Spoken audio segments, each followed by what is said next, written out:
Deadline reported this, and it shook up the internet. You and I talked about this. I know you saw how wild this was. So, Star Wars new trilogy is in the works. It reportedly will be episodes 10 to 12 and will continue the Skywalker saga.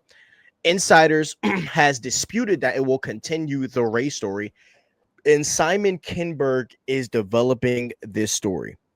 Okay, so if you guys don't know who Simon Kinberg is, if you guys remember the superhero post podcast from like back in the day, I remember I went on a 2 hour rage by myself when X-Men Dark Phoenix dropped. Like this is when like the podcast first came out. Like, and Simon Kinberg was, and I literally called him out for like freaking like from everything.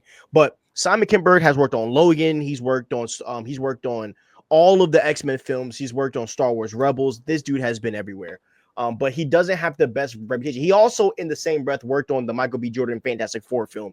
So with Simon Kinberg, it's weird. It's kind of a hit or miss with that guy. But before I get into my emotional soapbox, Jerry, how do you feel about this new Star Wars trilogy being announced? Because there also is another detail too, and the other detail is that Daisy Ridley's Rey will reportedly be positioned as the Obi-Wan Kenobi of the new Star Wars trilogy. And when they say Obi-Wan Kenobi, my thought process is that she's going to be like the mentor, and that she's going to mentee somebody that is super powerful, that is going to be, I guess, the center of the universe, and then she's going to take a step back. So how do you feel about all of that Star Wars news coming out? It's weak. It's so weak. It's so on brand for Star Wars to pick someone who is not consistent, who people have problems with. It's like almost like, what did they get him at a budget price? I mean, they're not in the position of luxury to be making risky moves like this. I mean, look at Marvel and DC. They're starting to play it safe. Star Wars are the ones that should have been playing it safe 10 years ago. This is crazy to me. I mean, I know they would never hire him because of the type of fans that ride for the shows like The Acolyte would lose their mind. But they need someone like Joss Whedon.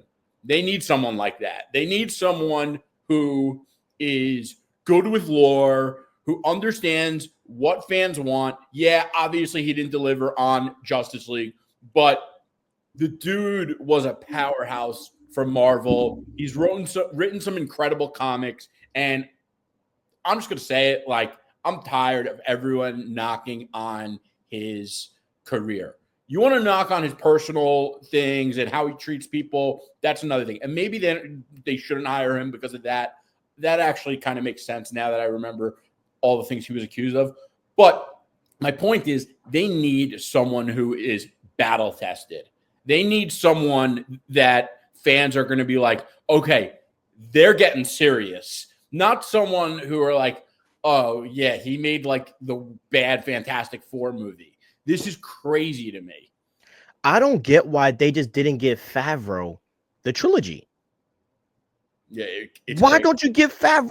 What, like, bro, they already have Favreau and them doing the Mando universe. Why don't you just pay him the money and say, after you're done these films, go do the trilogy? Because those guys understand Star Wars enough to do a good movie. Not to mention, he's the one that started the MCU. He did Iron Man 1. Why don't you freaking put Favreau in? Yeah. And on that note, like, you know what the Bond franchise got right when they did Casino Royale? What? You know, the Pierce Brosnan era was great. There were a lot of complaints in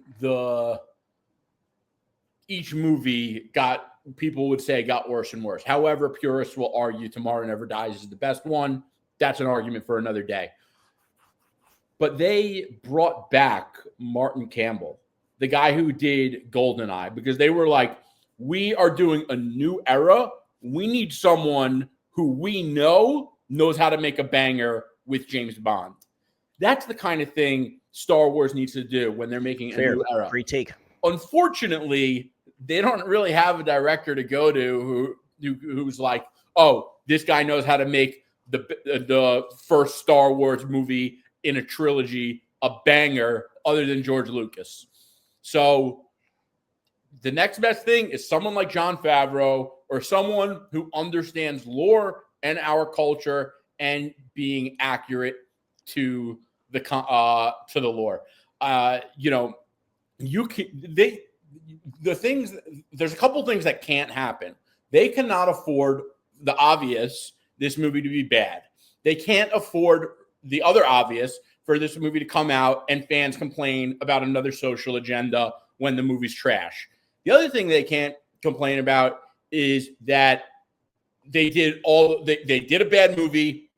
There's a social agenda that we don't like, but above all, they were disrespectful to the lore. There are people who shouldn't be alive that are in the movie, things like that. They need a guy that is battle tested in a movie that is based off of some kind of source material that is not from the movies. And Simon Klepner, he's not the guy. Yeah, Kimberger, he ain't it, bro. He ain't it. He is not it at all. And because the last trilogy was more of a egotistical fight, because J.J. Abrams did episode 7, which was promising. I loved episode 7. I did too. Yeah, and then The Last Jedi was literally just like, but like it was, but the whole point was like he was disrespecting what he did. You know what I mean? Like it was an egotistical thing of like, I'm just gonna undo everything that you've done. And then J.J. Abrams did The Rise of Skywalker as a FU to that movie. You know what I mean? And so like lore was not positioned. It was just an egotistical battle. But in the same breath, you can't sacrifice a cockfight to freaking destroy the Star Wars lore. And you know, and not to also mention, you know, Kathleen Kennedy's influence hasn't helped at all, you know, with these projects. And also, yes, by the way, Dave Filoni is going to be working on these projects. He works on every Star Wars project. That's why Dave Filoni working on it doesn't really faze me anymore, because he's been behind some trash too that's come out. Like Tales of the Sith was god awful. You know what I mean? And Dave Filoni and he's the one that signed off on that. He's the one that signed off on the freaking Acolyte too. So, you know, he isn't the you know, end all be all savior. He does know the lore, but for some reason he keeps signing off on a lot of this crap, you know, that's been dropping. Like I just think that when it comes to Star Wars, you got to bring in someone that, you know, is like, as I said, as we've said, like a Favreau, someone that's experienced with universe. Look, DCU hired James Gunn. Why don't you just mooch off one of the MCU's directors? I mean, just being real. No, I mean, no, honestly, Star Wars, get your own people. Leave the MCU. The MCU is about to take us back to the promised land. Star Wars, you got to get your hands dirty. It's time, bro. I'm telling you, bro. DCU said we just going to take James Gunn from y'all real quick. You know what I mean? Like, I mean, they got to find a guy. I mean, who directed the first Avenger? Joss Whedon. I don't know if I'm pronouncing his name right. Wait, Joss Whedon did the first Avenger? I'm almost positive. I thought he only did Avengers 1. No, Joss Whedon did TFA? What? What's TFA? Captain America, the first Avenger. That's crazy. Oh, I thought you meant the first Avengers movie. Oh, I'm sorry. Oh, no, I'm sorry. Captain America, the first Avenger, like Captain America 1. Yeah. Who did that? Joe Johnston. They should get a guy like that. Yeah. He's also done Jurassic Park 3, Jumanji.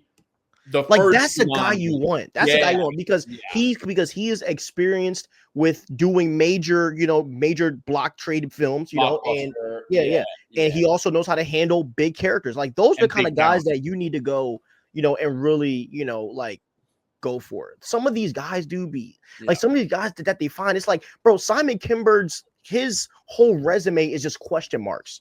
Like it's either a hit or a miss. There's no in between when it comes to his catalog, bro. And Jumanji is a classic. Like that movie is magic. If you could make a movie like Jumanji, like that's a big deal.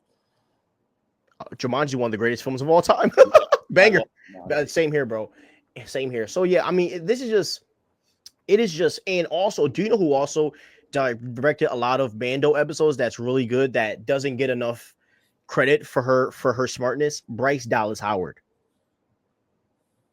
She's a great I director. think I know who she is. Yeah, she was in Jurassic World.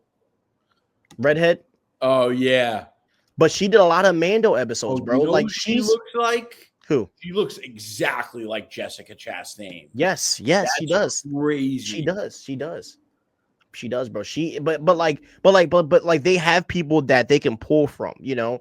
And if I and if I'm Kathleen, I'm pulling everybody from Mando, and I'm getting one of the old Marvel guys to come over and help me. That's what I would do, honestly. But hey, man, uh, if they want to dig their own hole, go ahead. We'll watch it. But if it's trash, we're going to say it. Yeah.